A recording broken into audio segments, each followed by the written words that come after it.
এই দেখেন উনি ওভারঅল 6 পাইছিল, ওনার একটা ব্যান্ডে 5ও আছে।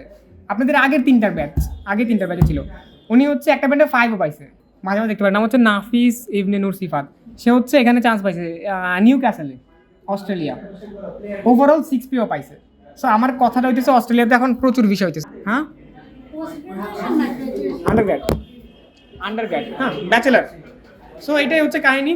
অনেক আসতো, সাইফুসে প্রচুর আসতো, এই জন্য গাইডলাইন বেশি পাইছে, এই আর কি। সো অস্ট্রেলিয়ার জন্য ট্রাই করেন, যারা এখনো কান্ট্রি চুজ করেন নাই, ভালো হবে। অস্ট্রেলিয়াতে অনেক ভিসা হইতেছে ইদানিং। আপনার ইচ্ছা।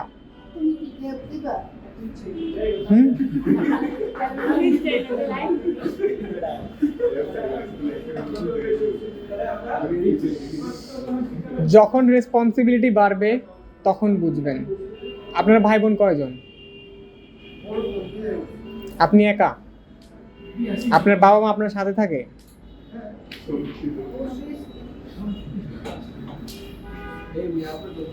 যখন দায়িত্ব পাবে তখন বুঝবেন। দেখেন, অর্ধেক স্টুডেন্টরা হচ্ছে দায়িত্বটা বুঝে যায় অ্যাডমিশন পরীক্ষার পরে, যখন তারা কোনো ইউনিভার্সিটিতে চান্স পায় না।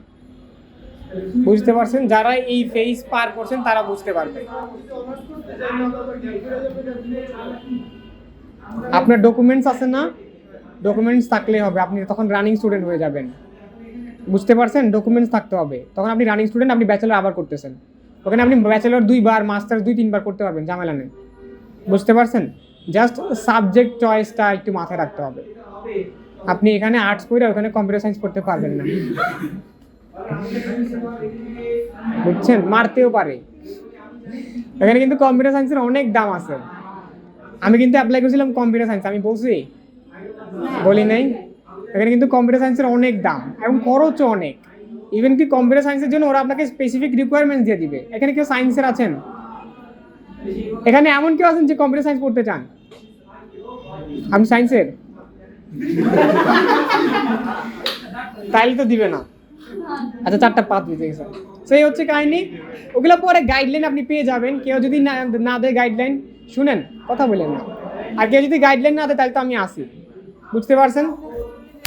ক্লাসে ফোকাস করেন। কি? আমি চলে যাইতেছি, আমি মরে যাইতেছি না। হ্যাঁ, আর এমন না যে আমি এখান থেকে ধরেন হচ্ছে সাইবার থেকে বেরোয় সবাইকে ব্লক করে দিব। প্যারাফ্রেজ করেন তো সেন্টেন্সটা। আপনি দেখেন, লেখা বন্ধ করেন। আমি একটা জিনিস আগে বলছি, যখন আমি কথা বলবো রাইটিং ক্লাসে তখন লিখেন না, লেখার জন্য সময় পাবেন। আমি এটা মুছে দিতেছি না। এটা আপনি কিভাবে বুঝবেন যেটা ডাবল কোয়েশ্চেন আসছে? সহজ না? সো আপনার জাস্ট হচ্ছে কোনটা প্যারাফ্রেজ করতে হবে? উপরেরটা, কিন্তু উপরেরটা প্যারাফ্রেজ করতে হবে, উপরের স্টেটমেন্টটা করেন। প্যারাফ্রেজ করা ট্রাই করেন। আচ্ছা, এখন আমরা কি শুরু করবো? দেখেন, প্যারাফ্রেজ করার আগে কিন্তু একটা জিনিস করতে হয়। ইন্ট্রোডাকশন লেখার আগে একটা জিনিস করতে হয়, টিচক। ওটাকে টিচক বলে। হ্যাঁ, টিচক বানাইতে হয়। যারা ক্লাস করেন না তারা বুঝবেন না এগুলো কি। সো টিচক বানাইতে আগে প্যারাফ্রেজ করে আমি টিচক দেখাই দিব। আচ্ছা দেখেন, প্রথমত যখন আপনি একটা টাস্ক 2 পাবেন তখন কি করতে হয়? দেখবেন যে কোনটা আসছে, এটা কোনটা আসছে, ডাবল কোয়েশ্চেন আসছে। ডাবল কোয়েশ্চেনে র্যান্ডমলি যে কিছু আসতে পারে, যে কিছু। বুঝতে পারছেন? এখানে কি আসছে? প্রথমে আসছে যে why do you think this is happening. এটা হওয়ার কারণ, ওই যে কজটা আসছে, কজ সলিউশনের কজ আসছে, সলিউশন আসে নেই। এখানে আসছে অ্যাডভান্টেজ হচ্ছে কোনটা বেশি। বুঝতে পারছেন? আপনার হচ্ছে এখানে কজগুলো লিখতে হবে 2টা। এইখানে একটু কাহিনী আছে। এইখানে হচ্ছে আপনার পক্ষ নিতে হবে। আপনি অ্যাডভান্টেজের পক্ষে না ডিসঅ্যাডভান্টেজের পক্ষে? মানুষ যে বিদেশ যায়, এটা পক্ষ, আপনি পক্ষে আছেন না বিপক্ষে আছেন? বলেন তাড়াতাড়ি। পক্ষে। সো পক্ষে 2টা কারণ লিখতে হবে। সো এইটা কিন্তু সবার সেম হবে না। বুঝতে পারছেন? এই ডাবল কোয়েশ্চেন একটু ডিফারেন্ট। লাইক টিচার বলেন, মানুষ হচ্ছে তার হোম কান্ট্রি ছেড়ে আদার কান্ট্রিতে যায় কি করার জন্য? থাকার জন্য এবং কাজ করার জন্য। তারা এটা কেন করে? হ্যাঁ, হাই স্ট্যান্ডার্ড অফ লিভিং।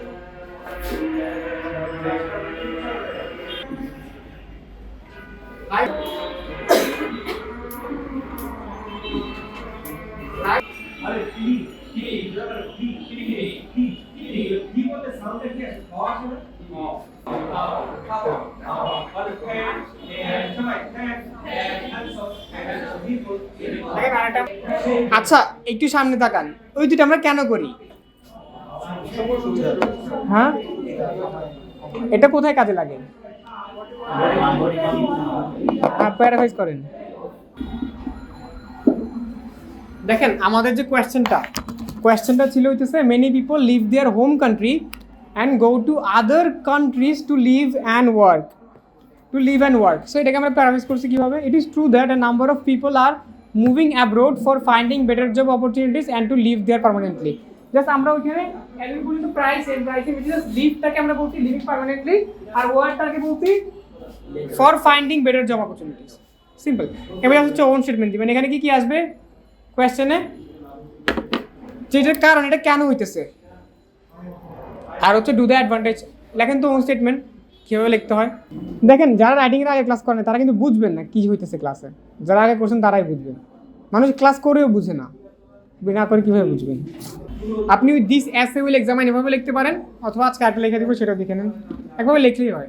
দেখেন লাস্টে আমরা কি লিখছি, Y there are some problems that people have to face when they are leaving their country, but I believe this is a positive development. বুঝতে পারছেন? এইটাই। এবার হচ্ছে বডি ওয়ান দিয়ে আগের মতো দুটাকে এক্সপ্লেন এক্সাম্পল করবেন হয়ে যাবে। দেখেন এরপর থেকে বাকি সব সেম হবে। There are numerous reasons as to why people are migrating to developed countries. এরপর বাকিটা ইনফ্যাক্ট দিয়ে যে এই কারণ আছে, এরপর হচ্ছে এক্সপ্লেনেশন আর এক্সাম্পল, বাকি সব same.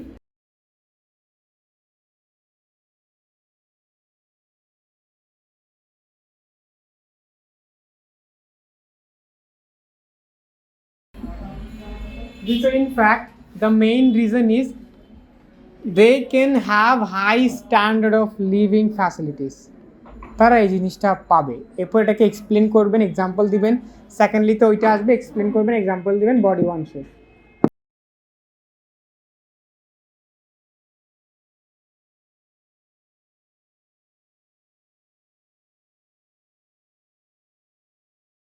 In a developed country, a person can have employment opportunities, better medical services, and high quality of education.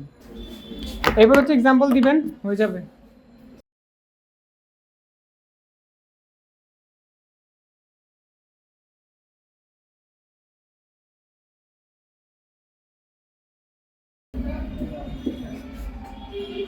So এটা হচ্ছে এক্সাম্পলে কি লিখছি? In Germany, for example, in Germany the transportation cost is quite cheaper than Bangladesh. শেষ। এবার হচ্ছে second.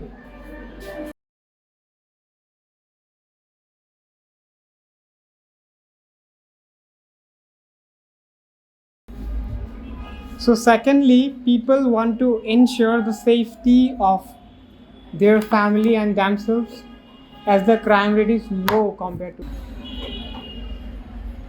So এখানে হচ্ছে এক্সাম্পলটা দিয়ে দিবেন, জাস্ট যে কোনো এক্সাম্পল।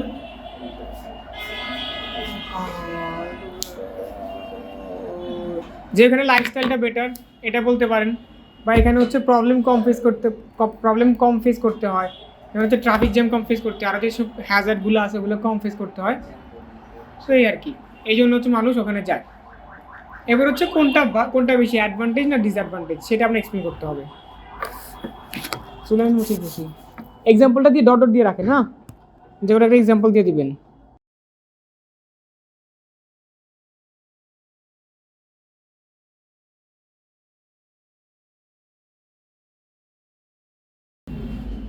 সো যেহেতু প্রথমত হচ্ছে অ্যাডভান্টেজ কোনটা বা ডিসঅ্যাডভান্টেজ কোনটা বেশি সেটা জানতে চাইছি। সো প্রথমে হচ্ছে আমরা এই প্যারা লিখলাম যে in my opinion this trend has more positive effect then drawbacks. So আপনার যদি হচ্ছে পজিটিভ ইফেক্টগুলো আলোচনা করতে হবে। Simple. First of all, a person can learn socialization অথবা a person can be socialized after visiting a country. কীভাবে socialisation বা কীভাবে সোশ্যালাইজ হবে? সে হচ্ছে নতুন মানুষের সাথে মিট করতে পারবে, meeting with new people, learn their culture tradition, সে হচ্ছে কিছু এক্সপিরিয়েন্স পাবে, এইটাই হচ্ছে socialisation.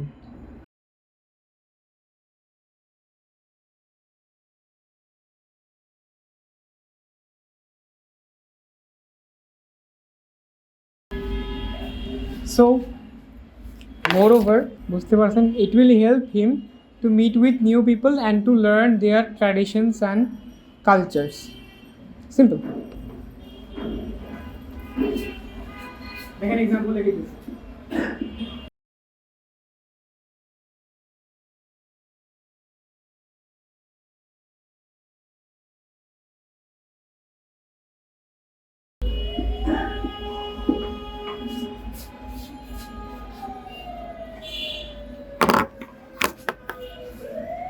Okay, a good demonstration of this is that approximately millions of travelers in a year come to Bangladesh just to understand the history and prehistory of Bangladesh. Then last one. Another advantage is the remittance. When a person sends money to his home country, it helps the local economy of the country. এবার চাইলে example দিয়ে আর নাহলে এটা অনেক বড় হয়ে যেতেছে, 250 ওয়ার্ডস পার হয়ে যাবে, অনেক বড় হয়ে যেতেছে। আর এই ডেমনস্ট্রেশনটা বা হচ্ছে এক্সাম্পলটা চেঞ্জ করে দিয়েন, ভালো হবে তাহলে, এমনি অনেক ওয়ার্ড হয়ে গেছে। এরপর চাইলে এক্সাম্পল দিবেন যদি হচ্ছে 250 ওয়ার্ডস না হয়, আর নাহলে দেওয়ার দরকার নাই। এরপর হচ্ছে কনক্লুশনটা বাকি আছে, এখন তুলে নেন। So finally, a good demonstration of this is that in European countries, a person has to learn the language of that European country just to get better job. This is the example. And it's another advantage. Lastly, it's a conclusion. Today, in conclusion, like to both.